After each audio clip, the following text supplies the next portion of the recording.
ስደትን ኢየሱስ አስጀመረ። ምን አይነት ነው ስደት? አንዱ መረሳት እኮ ስደት ከሰው ህሊና ውስጥ እንደ ሞተ መቆጠር አለ እንዴ ሲሉ ሰው ሁሉ ሲረሳ ዛቲ ስደት።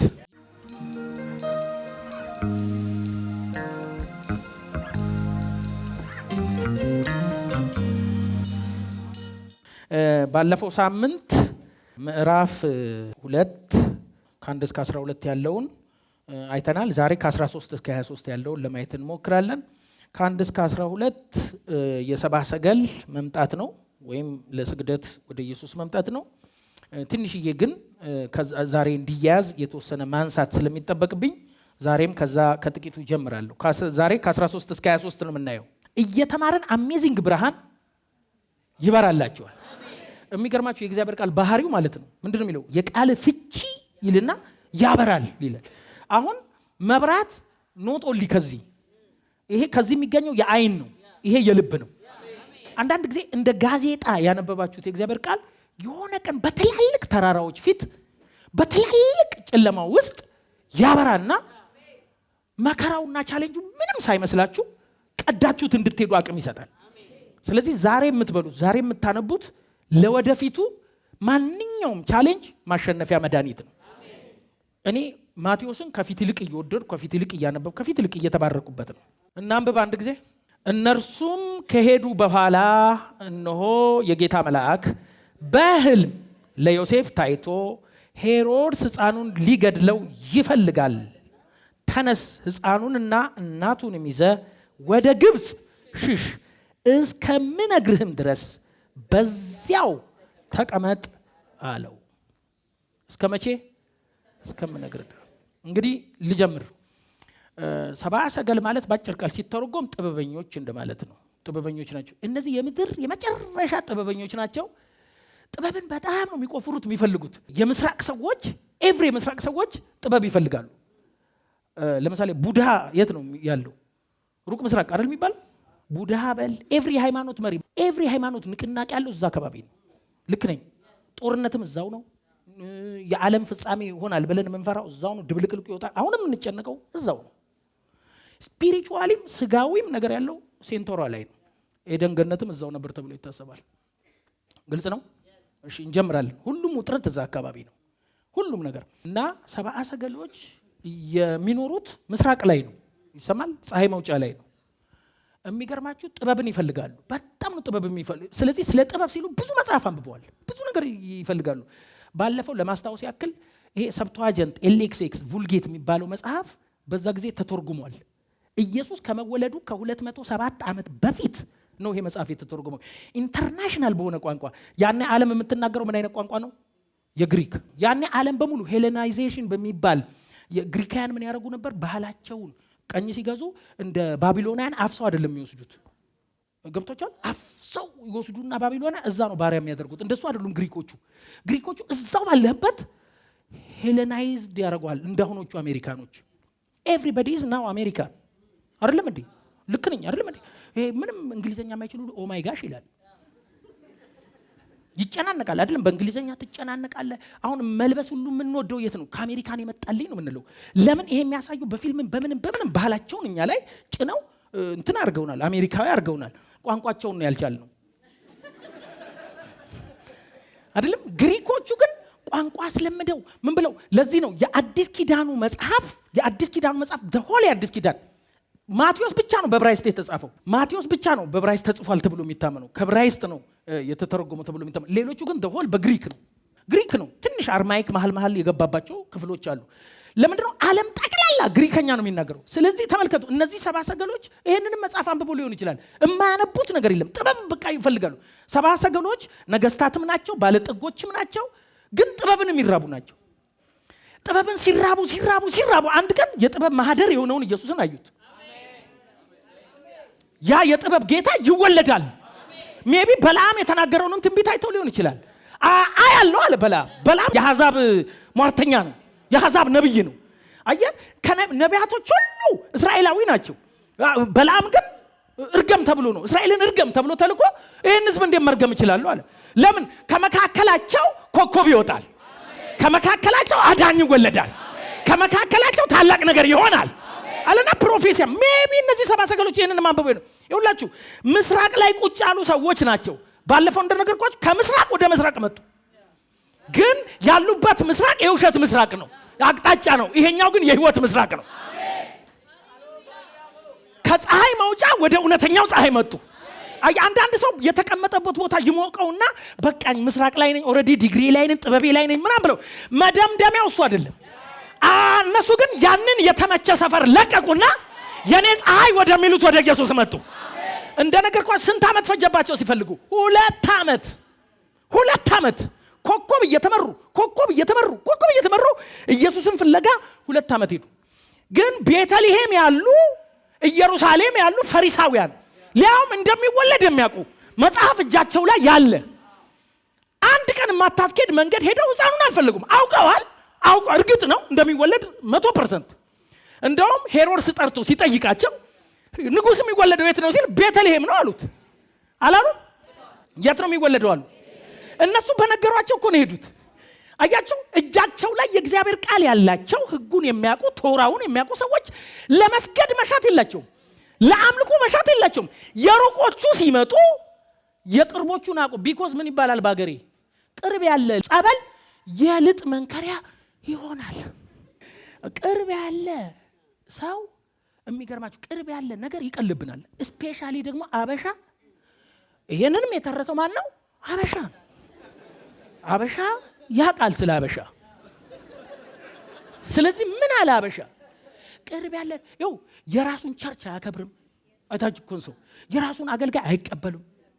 ዩጋችሚ ራሱ ጋር ያለው መድኃኒት አይጠቀምም። የራሱን አገር አያከብርም። የራሱን ሰው አይወድም፣ ይንቀዋል። ሲሞት ኧረ ጥሩ ሰው ነበረ ርቋል። አሁን በህይወት እያለ ቅርብ እያለ ሪስፔክት ኢየሱስን እነዛ ከሩቅ መጥተው ሲሰግዱለት እነዚህ ቅርብ ያሉ ግን ሊያውም መስገድ ብቻ አይደለም ወርቅ ይዘው መጡ። ማቴዎስ ምን እያለ ነው? ሕፃን ነው የተወለደው ግን ንጉስ ነው። ስለዚህ አንድ ሕፃን ንጉስ ነው ብለ ለመስገድ ሪቬሌሽን ያስፈልጋል። ኢየሱስ በመገለጥ ነው የሚታወቀው። ሕፃን ሆኖ ተወልዶ ዶክተር የለም። ሕፃን ሆኖ ተወልዶ ዩ አር ፓስተር አትችልም። ሲያድግ ነው ማሙሽ ምን መሆን ትፈልጋለህ? ስታድግ ምን 10 ይቀያይረናል። እኔ አሁን ለምሳሌ ፓይለት ብያቃለሁ ልጆኜ ፋዘር ሲጠይቀኝ፣ ዶክተር ብያቃለሁ 9ኛ ክፍል ላይ ግን ትክክለኛ ነገሬን ተናግሬያለሁ። ትምህርት ቤት ፊቼ ግቢው በሙሉ ጎረምሳ ነኝ። በሚስማር ኤችኤም የነገው የሰው መሐንዲስ እያልኩ ጽፋለሁ። ይኸው ሰኒ ምስክር ነች። ማን ነው ኤችኤም ይባላል? ኤችኤም ማለት ሄኖክ መንግስቱ። ከዛ ሲጠይቁ ምንድነው አንተ? እኔ ሰው ነው የምሰራው 9ኛ ክፍል ነኝ እኮ የሰው መሐንዲስ ነኝ እላለሁ ማለት ነው። እሱ ሆኖልኛል።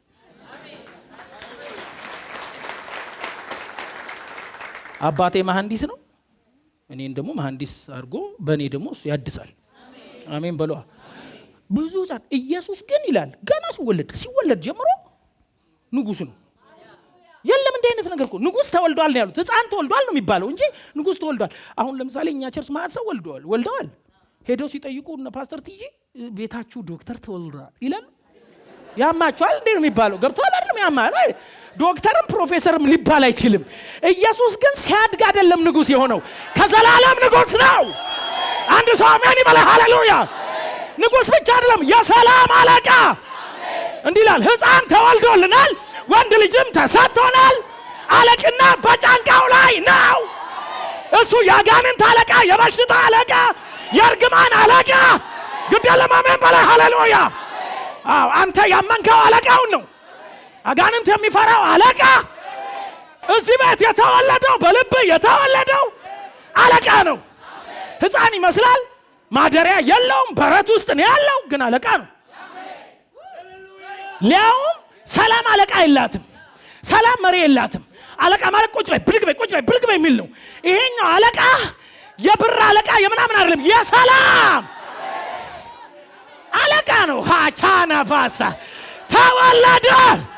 መጡና ንጉስ ተወልዷል። የት ነው የተወለደው? ለምንድን ነው የፈለጋችሁ? እንሰግድለት ዘንድ። እናንተ ቀላል አድርጋችሁ እንደምታዩት አይደለም። የተወለደው ሕፃን ይመስላል፣ በረት ያለ ይመስላል። ልዕልት ጋር አልተወለደም፣ ቤተ መንግስት አልተወለደም፣ ተራ ቦታ ነው። ግን እሱ የነገስታት ንጉስ ነው። እነዚህ ሰብአ ሰገሎች ራሱ እኮ ንጉስ ናቸው እኮ። መሐላቸው እኮ ንጉሶች አሉ። ምን ማለቱ መሰለ? እሱ ንጉስ ነው ማለት ንጉስ መጥቶ ለንጉስ ከሰገደ ያኛው የነገስታት ንጉስ ነው። አጼ ሚኒሊክ አጼ ምናምን የሚባሉ በሙሉ የነገስታት ንጉሶች ናቸው። የሸዋ ንጉስ አለ፣ የጅማው አባጅፋር አለ፣ የወላይታው ጦና ንጉስ አለ፣ የምናምን ይባላል። እነዚህ ሁሉ መጥተው ተሰብስበው ለማይገዛሉ፣ ግብር ይዘው ለማይመጣሉ። እዚህ ሚኒሊክ ከሆነ ሚኒሊክ፣ ቴድሮስ ከሆነ ቴድሮስ፣ ዮሐንስ ከሆነ ዮሐንስ ዩጋችሚ ወደ መናገሻ ከተማ መጥተው ይገብራሉ። ሰብአ ሰገሎቹ ምን እያሉ ነው? አሁን የተወለደው ንጉስ ብቻ አይደለም፣ የነገስታት ንጉስ ነው። ስለዚህ ነው አስራት ይዘን መተናል፣ ስጦታ ይዘን መተናል፣ ብር ይዘን። እሱ ብቻ አይደለም፣ እንደነገርኳችሁ ዕጣን ይዘው መጥተዋል፣ ወርቅ ይዘው መጥተዋል፣ ከርቤ ይዘው መጥተዋል። በሌላ አማርኛ ምን እያሉ ነው? ወርቅ የንጉስ ስጦታ ነው አይደለም? በዛ ዘመን ወርቅ እኮ ለንጉስ የሚቀርብ ነው። የተወለደው ንጉስ ነው እያሉ ነው። ዕጣን ይዘው መጥተዋል፣ የተወለደው ካህን ነው እያሉ ነው። አስታራቂያችን ነው እያሉ ነው። ከርቤ ይዘው መጥተዋል። ምን እያሉ ነው? በሌላ አማርኛ መስዋዕት ይሆናል፣ መራር ነው። ስለዚህ የኔ መስዋዕት ነው እያሉ ነው። መጡ ሰብአ ሰገሎች። እሺ ቅድም በመንፈስ የሚሰማኝን እቺን ተናግሬ በመንፈሴ በራእይ እያየው አንድ እግር ያለው ያ እግር ከባድ ውሃ እንደዚህ የሚፈስ ምንድነው እንደ ጎርፍ አይነት የሚፈስ ግን በተቃራኒው ደግሞ የሚሄድ ነው። እያሸነፈ የሚሄድ እግር ያለው እግዚአብሔር እንደዚህ ያለኝ ልጆቼ ላይ በበረታው መከራ ላይ እግራቸውን አበረታለሁ። እጠርጋቻለሁ ባለው ወደ እናንተ በሚፈሰው ላይ ፊት ለፊት ትጋፈጠዋለህ። አይጠርግም። እየቀደድከው እየሰነጠከው እያሸነፍከው እየቀደርክ ታልፋለህ። ዛሬ ለአንድ ሰው በትላልቅ መከራ የሚያልፍበት እግር ይገጠምለታል። ሕያው እግዚአብሔር ምስክሬ፣ ቻሌንጅ የከበዳችሁ ሰው ኃይል ትቀበላለህ፣ አቅም ትቀበላላችሁ። የሚጠርግ ጎርፍ የለም፣ የሚጠርጋችሁ ማዕበል የለም፣ የሚያሸንፋችሁ መከራ የለም። እግዚአብሔር ከናንተ ጋር ሆነ። ይሄንን ልናገርና ከዛ ልንገራችሁ። እሺ ስሙኝ። አሁን ቅድም ያነበብነው ነገር ጋር ሶስት ነገር ነው እግዚአብሔር ያስተማረኝ። በመጀመሪያ ሄሮድስ ለምን ደነገጠ? ለምን እንደደነገጠው? ንጉስ ተወለደ ስላሉት የሱን ዙፋን የሚቀማ ስለመሰለው ነው። ከዛ በኋላ ሄሮድስ ብርጌድ ጦር ነው የላከው። ጦር ነው የላከው። ሜቢ ህፃናት በሙሉ እንዲሰበሰቡ ሰብአ ሰገል እንደተሳለቁበት ባየ ጊዜ ምንድነው ያላቸው? እኔም ሄጄ እንድሰግድለት። እሱ የውሸት ስግደት ነው፣ እነሱ ግን የምር ነው። እነሱ የምር ነው ይሄ ንጉስ ሊያመልኩ ነው ሄዱት። እሱ ግን ሲሳለቅባቸው ነው። እኔም ሄጄ እንድሰግድለት አላቸው ይላል። ሲመለሱ መልአክ መጣና እንዳትመለሱ ባለፈው ብያለሁ፣ ኢየሱስን ካገኛችሁ በመጣችሁበት መንገድ አትመለሱ። አጭር መንገድ፣ መልካም መንገድ፣ ሄሮድስ የማያውቀው መንገድ ይሰጣቸዋል። አሁን ሄሮድስ ይጠብቃቸው ነበር። ሊሰግድለት አይደለም፣ ሊገለው ነው። ተመልከቱ፣ ሄሮድስ በጣም ጨካኝ ነው። 3 ልጆቹንና ሚስቱን አንቆ ገሏል። እብድ ነው። ስልጣኑ ላይ ቀልድ አያውቅም። ኢየሱስ የልብ ንጉስ እንጂ የኢየሩሳሌም አይደለም። እሱ የመሰለው ኢየሩሳሌምን የሚገዛ ነው የመሰለው። እሱ የዓለም ገዢ ነው። እሱ የሚናደደው ስለ ኢየሩሳሌም ነው። እሱ ዩኒቨርስን ነው የሚገዛው። ሃሌሉያ። ከዛ እሱ ብልጥ መሆኑ ነው። ስትመለሱ ነገር ሳይነግሩት ሄዱ። በዚህ ጊዜ እንደተሳለቁበት አውቆ ተናደደ ይላል። እሱ ተሳልቁባቸው እኮ እነሱ አልተናደዱ። የዘራውን ሲያጭድ ተናደደ። ከዛ አንድ እርምጃ ወሰደ። ከ2 ዓመት በታች ያለውን ህፃን ሁሉ እንዲገደሉ ትእዛዝ ወጣ። የዚህ ጊዜ በቤተ መንግስት ይመከራል ህፃኑ እንዲሞት። በቤተ መንግስት ብዙ እቅድ አለ ህፃኑ እንዲሞት። ወታደር ይታዘዛል። በምን አይነት ዘዴ ህፃን መሰብሰብ እንዳለባቸው ሁሉ ቴክኒካል ነገር ይጠቀማሉ።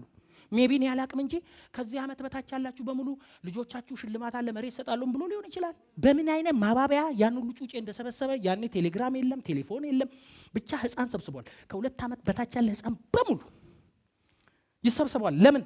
ሰብአ ሰገሎች ወጥተዋል። በዛ እቅድ ውስጥ ልብ ውስጥ ያለውን ሐሳብ እግዚአብሔር ስላወቀ መልአክ ለዮሴፍ ላከ።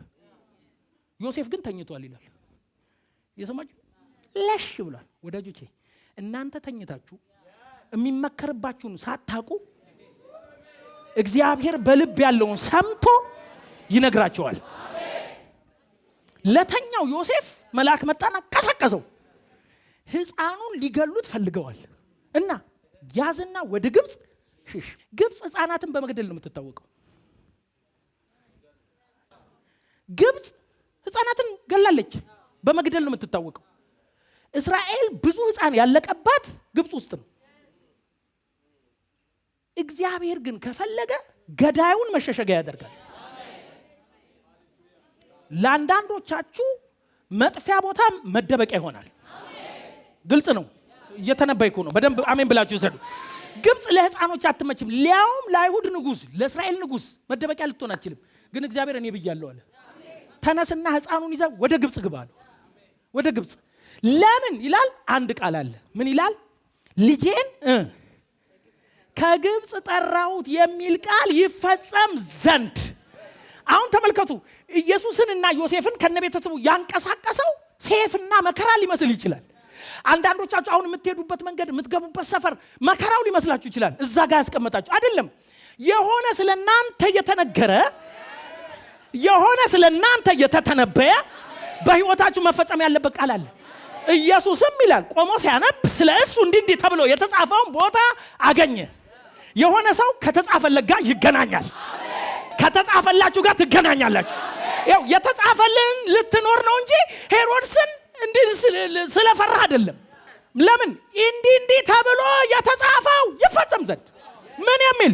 ልጄን ከግብጽ ጠራሁት። እስራኤልና ኢየሱስ በጣም ነው የሚመሳሰሉት። ኢየሱስ በስደት የት ሄደ? ግብጽ ሄደ። እስራኤል በስደት የት ኖረች? ግብጽ ኖረች። በኢየሱስ ምክንያት እስራኤል ሀገር ቤተልሔም ውስጥ ብዙ ሕፃናት ምን ሆኑ?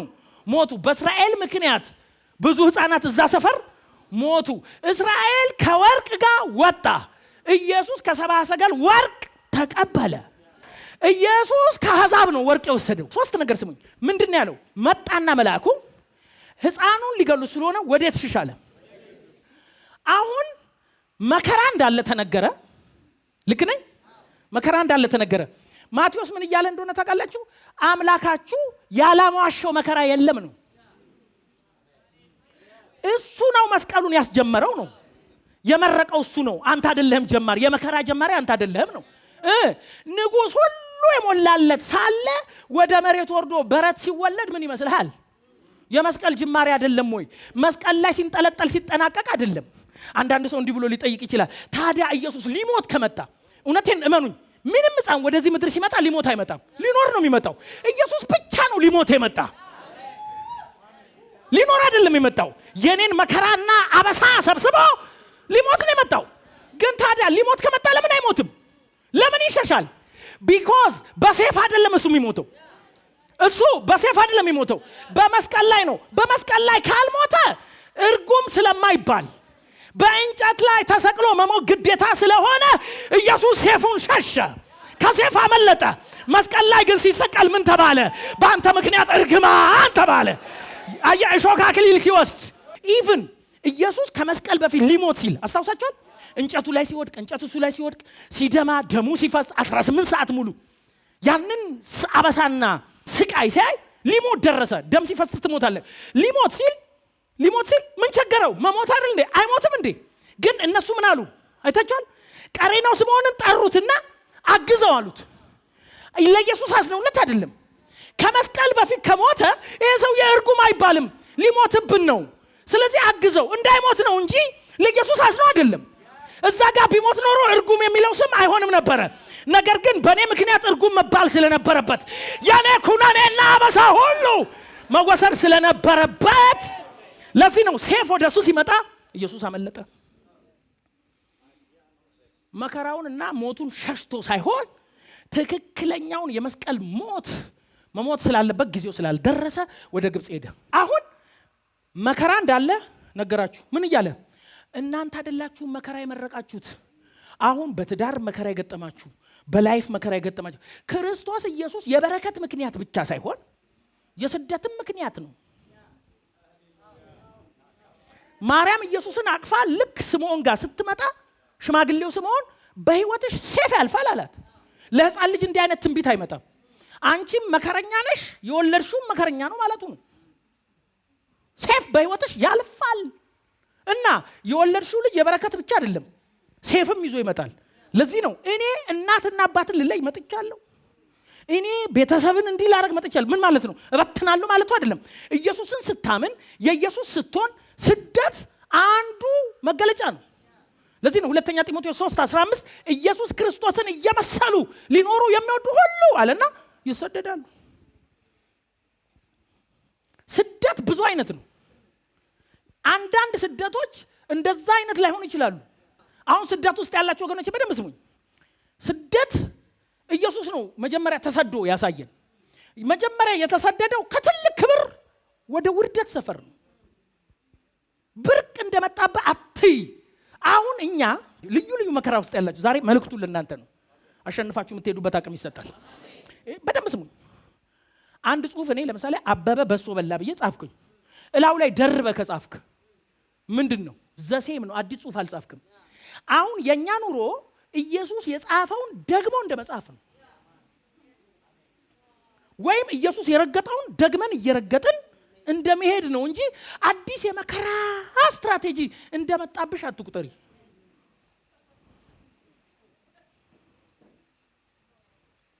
ግን አንድ ነገር እርግጠኛ ሆናለሁ፣ በመከራዎቻችሁ መካከል አቅጣጫ የሚያሳይ መልአክ ይላካል። ዝም ብለው አይደለም የተሰደዱት ወደ ግብጽ። እንዴ ግብጽ እኮ ሕፃን ገላለች፣ ላንቺ ጊዜ ደግሞ ትደብቃለች።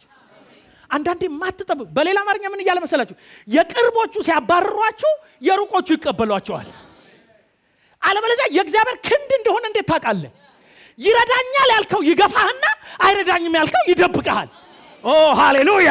ለሆነ ሰው ዛሬ ካልተጠባበቀው ቦታ እርዳታ ይሆንለታል። እንኳን ተወኝ ትላለህ። እዛ ጊዜ አንዳንድ ጊዜ ያበድረኛል ያልከው ይከለክልህና አያቀኝም ያልከው ያበድራል። ምንድነው ታዲያ? እጄ ነው እያለህ ነው፣ እኔ ነኝ እያለህ ነው። ያ ሰውዬ ቢረዳህስ ምን ትላለህ? ዩ ኖ እኔ እኮ እስራኤል ላይ ስለሆንኩ ነው፣ ዩ ኖ እኔ ኦሮሞ ሀደሬ በርበሬ ስለሆንኩ ነው ልትል ነው። ለምን የቅርቦቹ እንደናቁ የቅርቦቹ መተው ወርቅ እንዳልሰጡ ታውቃለህ? እጅ ነው እንድትል ነው። እጅ ነው። እንኳን ካዱ፣ እንኳን ተው፣ እንኳን ረሱ፣ እንኳን ተው። ነፍሰ ገዳዮች ደግሞ ተቀበሉ። አሜን በላይ ሃሌሉያ። አዎ መዳን አይደል ያላት ከሌላ ቦታ ማቼም ታራሳታያ። አይኖችን ወደ ተራሮች አነሳው። ረዳቴ እዛ ጋር የለም አለ፣ ወደዚህ የለም አለ። ረዳቴ ግን ሰማይና ምድርን ከሰራ ከእግዚአብሔር አጀራ ባባባሳ ግደለም። አሜን በላይ ዛሬ ሃሌሉያ ሃሌሉያ። የሆነ ሰው እርዳታ ያገኘዋል። አታጉረምርም። እንኳን ረሳ እንኳን ተወ። እግዚአብሔር ግብፃውያንን በረከት ያደርጋል። ድሮ እኮ እስራኤል ነች መሸሻ። ድሮ እኮ መማፀኛ ከተማ ያላት እስራኤል ነች። ሰው ሮጦ የሚደበቅባት እስራኤል ነች። ለአንተ ጊዜ ግን የሚረዳ ነገር ሁሉ አይረዳህም። አየህ መጣና መልአክ ወደ ግብፅ ሽሽ፣ ሰው ወደምትገለው እስራኤልን ባሪያው ዳረገችው። ከዚህ በፊት ጭቃ ወደ አስቦከ ወደዛ ሂድ እና እኔ ነኝ የሰው ልብ የምቀይረው። እኔ ነኝ የነገስታት ጌታ። ሰው የሚሞትበት ሰፈር አንተ ትኖራለህ። ይገባችኋል? ትንቢት ነው ዛሬ እግዚአብሔር ለሆነ ሰው ያወራኝ ነው። ሕያው እግዚአብሔር ምስክሬ። እንዳትፈሪ የኔ እህት። እንኳን ሆነ እንኳን ተው፣ እንኳን ረሱ፣ እንኳን ዘጉ፣ እንኳን ቆይ ስሙኝ፣ ልቤን የሚነካኝ ቃል አንድ ነገር ስሙኝ። ስደትን ኢየሱስ አስጀመረ። ምን አይነት ነው ስደት? አንዱ መረሳት እኮ ስደት ነው። ከሰው ህሊና ውስጥ እንደ ሞተ መቆጠር አለ እንዴ ሲሉ ሰው ሁሉ ሲረሳ ዛቲ ስደት ነው። ሊትራል እኮ ላይሆን ይችላል። ኢየሱስን በማመን ምክንያት ወይም በኢየሱስ መንገድ በመሄናችን ምክንያት የኢየሱስ በመሆናችን እውነተኛ በመሆናችን ምክንያት ሰዎች ሲረሱን፣ መፈጠራችን ስማችን ሲጠፋባቸው ያኮ ስደት ነው። ህሊናቸው ውስጥ ኦሬዲ ስለሞትን ነው። እንኳን አረሱን።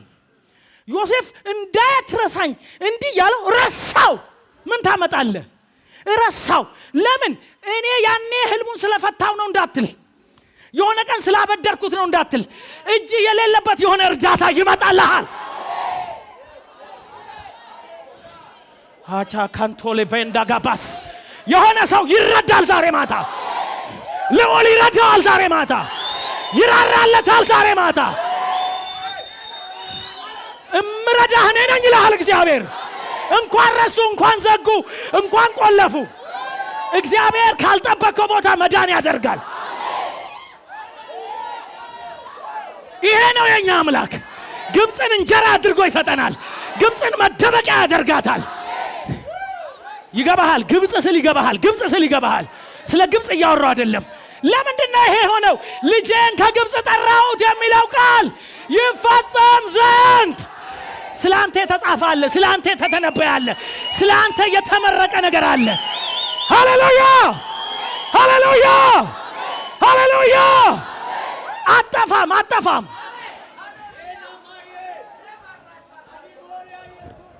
ይኸውልህ ወደ ግብፅ ተሰደደ። ስደት ቤት ማጣት ነው፣ አገር ማጣት ነው። ኢየሱስ ሲወለድ ቤት አጣ፣ ሲያድግ አገር አጣ። ሲወለድ በእንግዶች ምክንያት ቤት አጣ። ከኢየሱስ የሚበልጡ እንግዶች ስለነበሩ ቤት የለም፣ ቤቱ ሁሉ በእንግዳ ተይዟል ተባለ። የተወለደው ንጉሥ ነው እየተባለ አዘሴም ታይም ቤት አጣ። ላንተ ብርቅ አይደለም፣ ኢየሱስ ነው መጀመሪያ ቤት ያጣው። ከሱ የሚበልጥ እንግዳ አለ ብለው ኢየሱስን ደጅ አሳድረውታል። በር ሲዘጋ አትደንግጥ። ምን አለ ግን? ስለ በጽድቅ ምክንያት የሚሰደዱ እነሱ ብፁዓን ናቸው። ለምን? መንግሥተ ሰማይ የነሱ ናትና። ሰዎች በር ሲዘጉብህ መንግሥተ ሰማይ ወለል ብላ እየተከፈተች ነው። ሃሌሉያ ሃሌሉያ ሃሌሉያ። ሰዎች ስራ ሲዘጉብህ መንግሥተ ሰማይ እየተከፈተ ነው።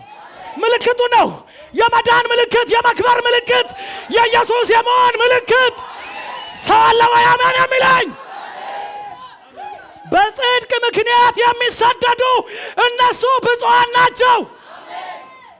የእግዚአብሔር መንግሥት የነሱ ናትና። እዚህ ሲዘጋ እዛ እየተከፈተ ነው። ንጉሱ ወለል አድርጎ ሊቀበል እየተዘጋጀ ነው። ሃሌሉያ።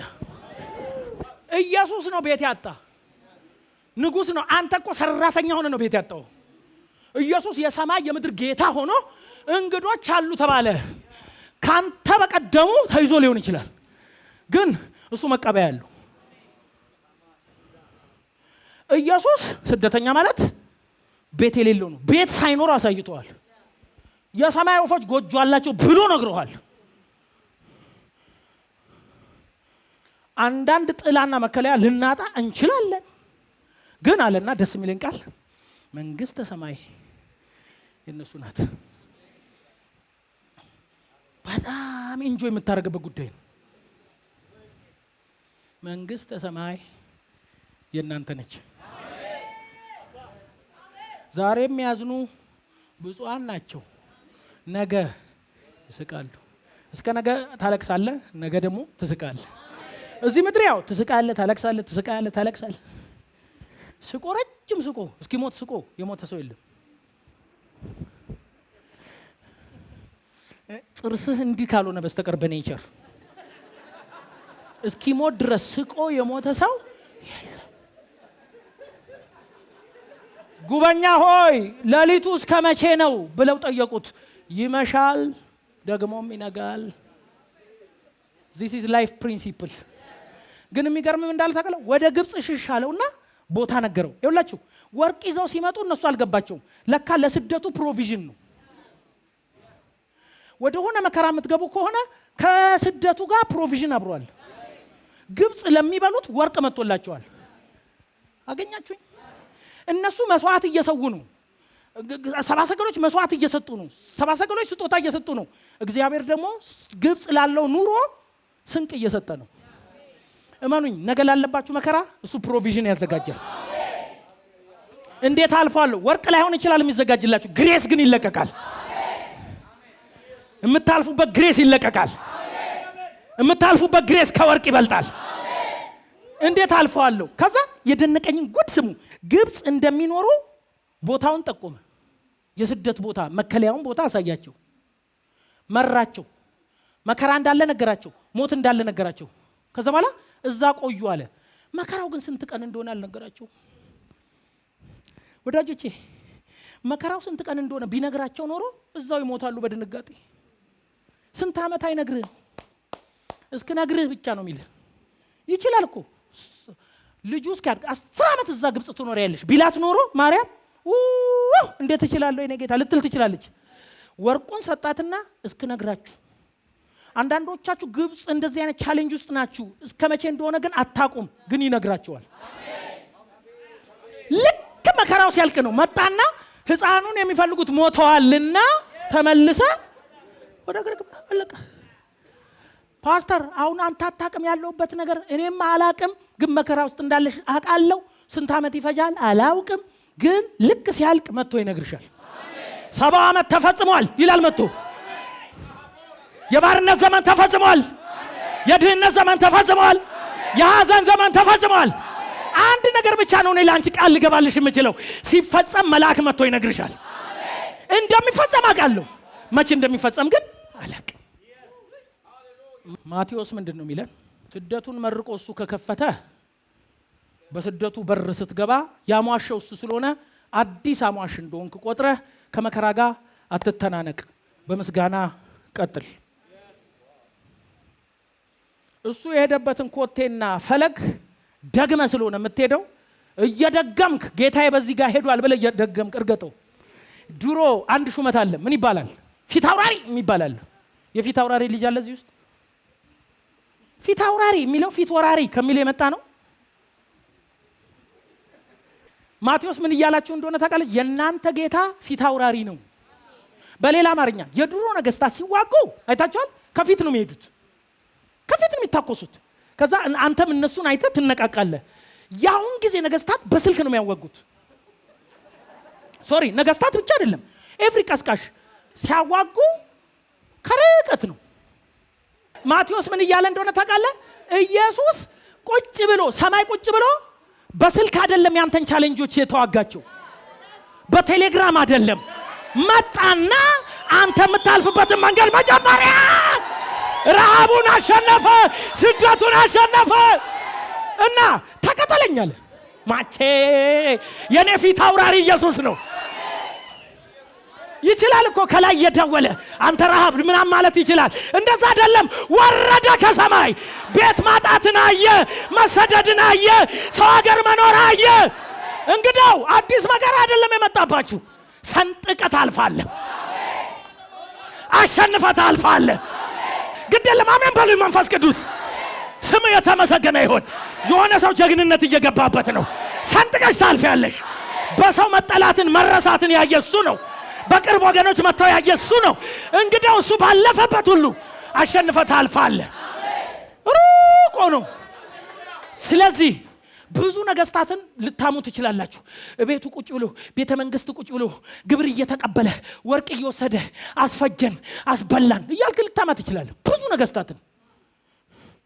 ኢየሱስን ግን ዙፋን ላይ ቁጭ ብሎ ወርቅ እየሰበሰበ ግብር እየበላ እንትን እየጠጣ ብለ ማማት አትችልም። ለምን? ፊት አውራሪ ሆኖ መከራውን ያሟሸ መከራውን የተጋፈጠ። ስለዚህ እንዲህ ይላል፣ በሁሉ ነገር እንደናንተ ስለተፈተነ። This is amazing። በሁሉ ረሃብ ነው። ቆይ አሁን ለምሳሌ አንዳንድ ሰው ቆይ ኢየሱስ ያልተፈተነው ምንድን ነው? ያልተፈተነው ነገር የለም። ተፈትኗል። ረሃብ ነው። አዎ እንደ እብድ ቆጥረው ቤተሰቦች መጥተዋል። አንዴ ሚስ አንደርስታንድ መደረግ ነው።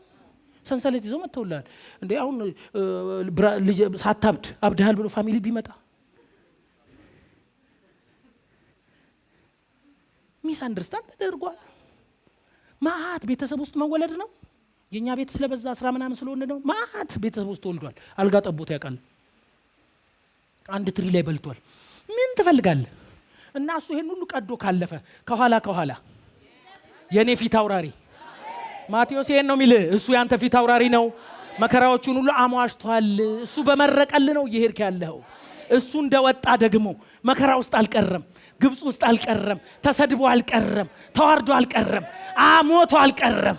አንድ ቀን በክብር ከፍ ከፍ ብሎ ሞትን እንዳሸነፈ ያንተም ህይወት የትንሣኤ ዘመን አለ። ጨርሻለሁ።